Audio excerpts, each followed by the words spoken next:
They called it a holy war. But what if the holiest battles were also the bloodiest lies? Behind the banners of the cross were betrayals, massacres, and secrets the church never wanted you to hear. Knights marched in God's name, but their swords gleamed with the blood of innocents. Preachers stirred crowds into frenzy, promising paradise, while condemning thousands to damnation. It wasn't just a war for Jerusalem. It was a war for control, for power, for gold cloaked in righteousness. And while millions looked to the heavens for salvation, back on earth, the devil wore a crusader's cloak.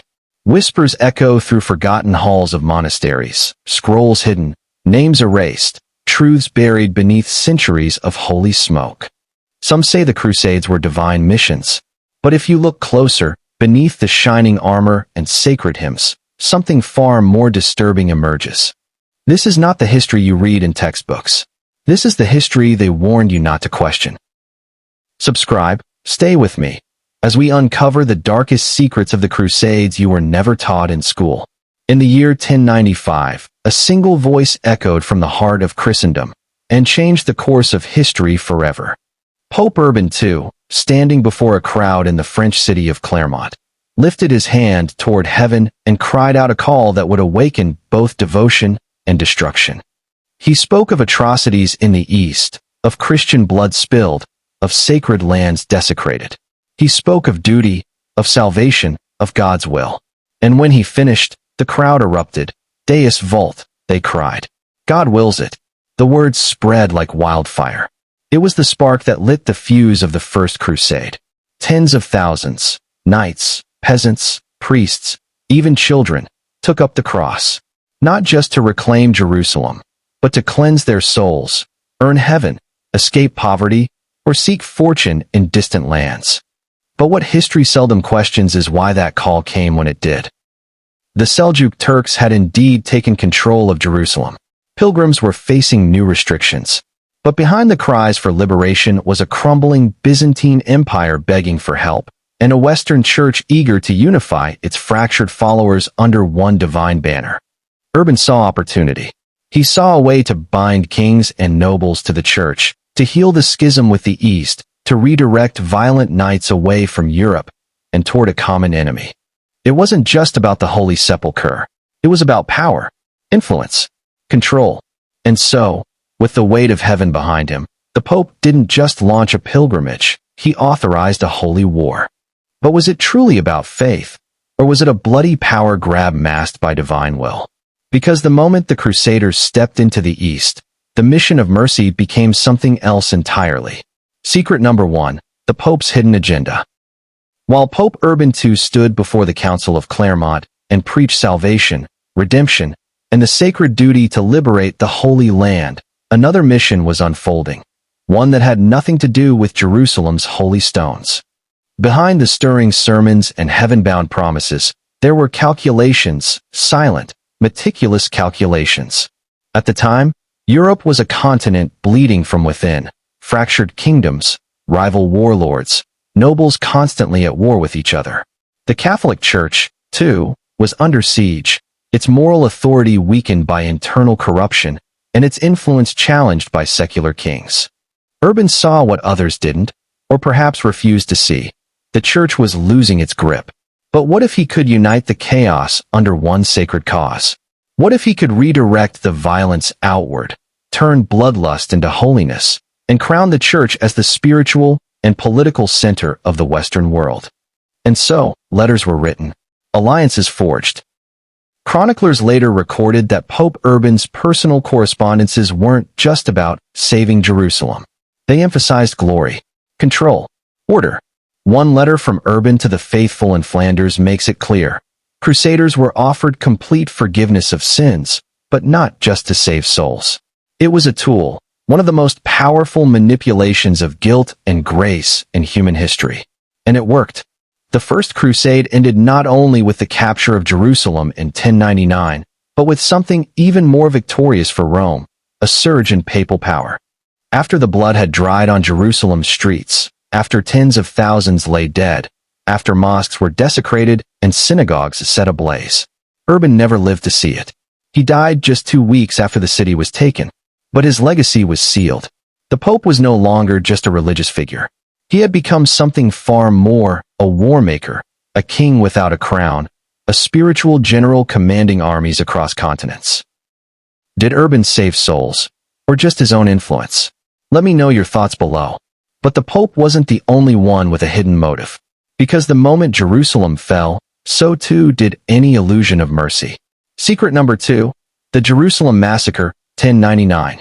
After a 3-year journey marked by starvation, disease, and death, the Crusaders reached the gates of Jerusalem. To many, it was the climax of a divine pilgrimage, a chance to reclaim the holiest city on earth. But what happened next shattered any illusion of divine purpose. On July 15, 1099, the Crusaders breached the walls of Jerusalem. Trumpets sounded, banners rose, and within hours, the city became a graveyard. What followed wasn't salvation, it was slaughter. Eyewitnesses wrote of the chaos, men crying out in strange tongues, women fleeing with children in their arms, priests begging for mercy in their churches. None were spared. The chronicler Fulcher of Chartres described the scenes with uneasy pride. But others, like Raymond of Aguilers, told of blood so thick in the streets that it ran up to the ankles of the knights. Muslims were butchered inside mosques.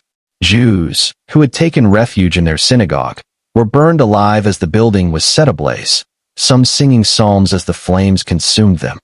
But perhaps most shocking of all were the reports that even local Christians, Eastern Orthodox believers, Armenians, and Syrian Christians, were mistaken for enemies and killed in the madness. Men who bore the same cross, slain in the name of that same cross. One eyewitness wrote, "No one knew mercy.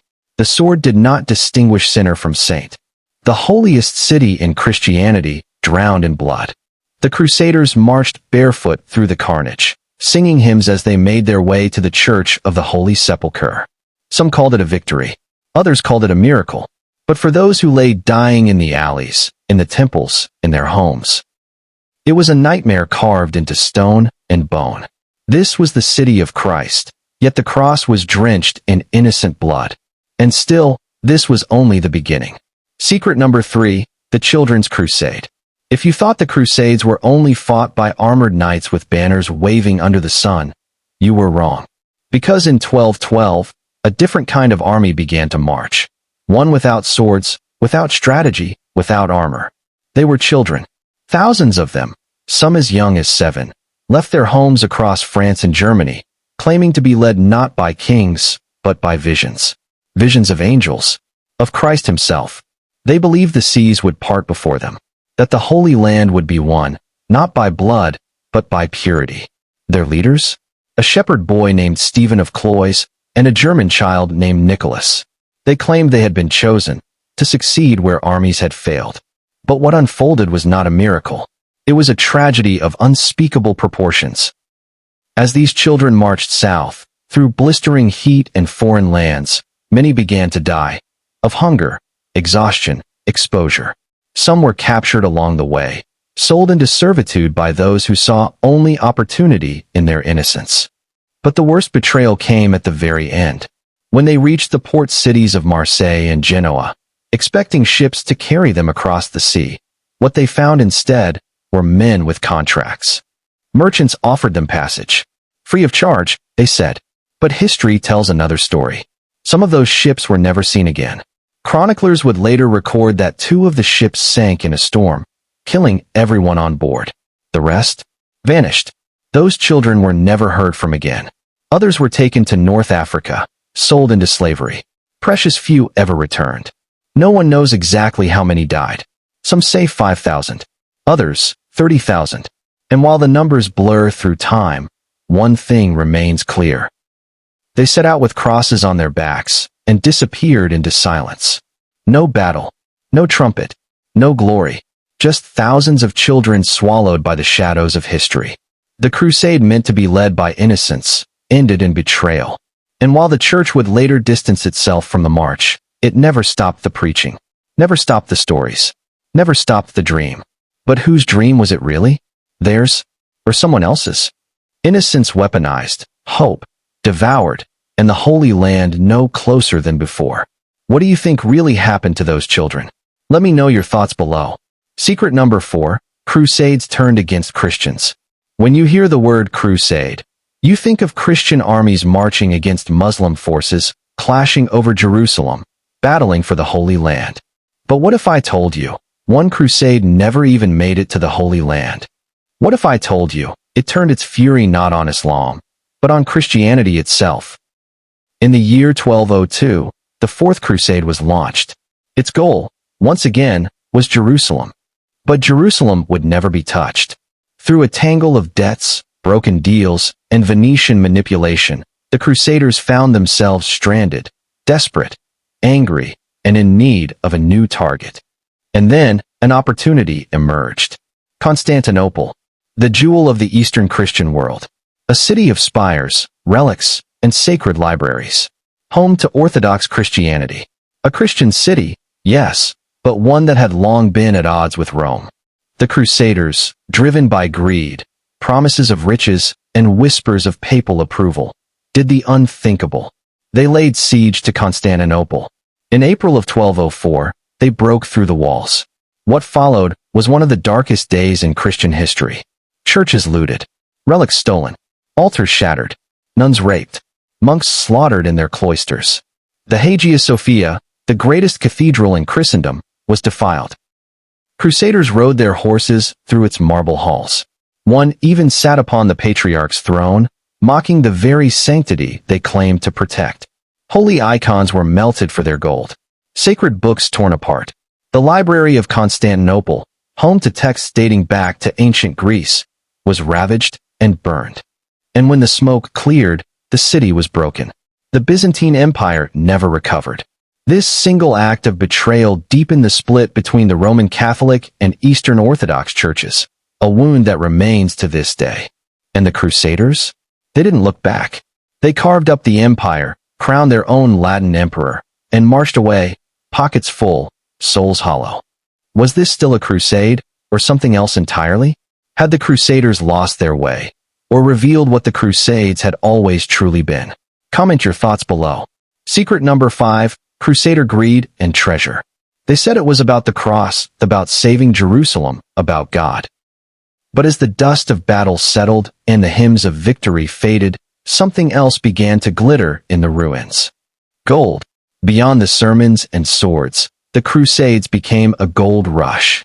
For many knights, it wasn't about redemption. It was about reward. The promise wasn't only eternal life, it was land, titles, power. Entire kingdoms were carved out of conquered territories and handed to men who had shed enough blood to earn them. One of the most sacred relics in Christendom, the true cross, was seized, paraded through the streets, and passed around like war loot. Holy chalices, jeweled crucifixes, gold-encrusted manuscripts, all vanished into the coffers of nobles who claimed they fought for heaven. In Antioch, in Edessa, in Acre, entire cities were plundered. Wealth that had taken generations to build was stripped in hours. Merchants grew rich. Lords grew richer. And as more campaigns were launched, more treasure was promised. Turning the Crusades into a marketplace of violence, a spiritual smokescreen for imperial ambition. Even relics were no longer holy. They were currency.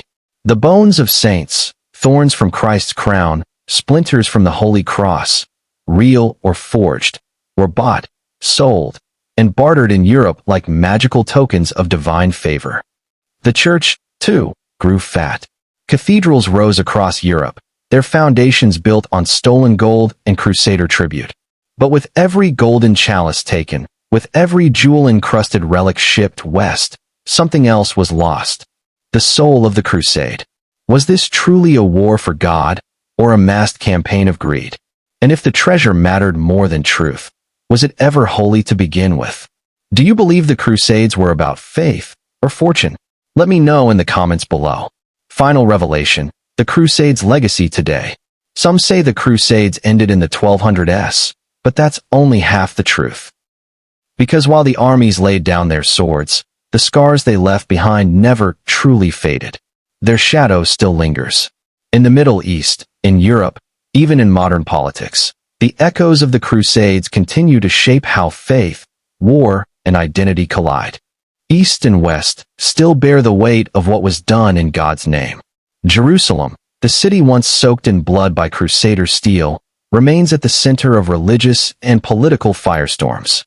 Generations have grown up surrounded by the monuments of the Crusades, without ever seeing the invisible walls they've built. Even centuries later, the language of the Crusades has been used to justify invasion, occupation, and religious intolerance. Colonial empires would later echo Crusader rhetoric, civilizing missions, holy duty, divine right. Modern conflicts have revived the old battle lines. Us versus them, sacred versus infidel, West versus East. Terrorist groups have invoked the Crusades in their propaganda. Politicians have used it as metaphor. Historians trace ideological lines of division, right back to that first cry, Deus Vult. But there's another legacy too, one of reckoning. Interfaith movements today, Christian, Muslim, and Jewish leaders, are working to heal what was broken, to look each other in the eye, across centuries of pain, and say, never again in God's name. Because what began as a holy war became a holy wound. And the deeper the cut, the longer the healing. And so we're left asking, what did the Crusades really achieve? Jerusalem changed hands. Empires rose and fell. Gold was won, and souls were lost. But the most lasting legacy may be the story itself. How it's told, how it's remembered, how it's used. The Crusades weren't just battles. They were mirrors of the human soul, faith, fear, and the fight for power. They reveal what happens when belief is twisted into a weapon. When leaders trade truth for loyalty, and men confuse conquest with righteousness. The story you were taught, of noble knights and holy quests, was only half the tale. Because behind every banner was ambition. Behind every prayer, a plan. And behind every so-called holy war, a very human agenda. Now that you know the truth, what will you do with it? Will you question the history you were handed? Will you challenge the myths we still carry? Will you see the past, not as a distant age, but as a reflection of who we still are? Drop your thoughts in the comments. Should we still call them holy? And if this made you think, if it opened your eyes, like, subscribe, and share this with someone who loves history with a twist. History isn't always what you were told. Sometimes, it's what they hoped you'd forget.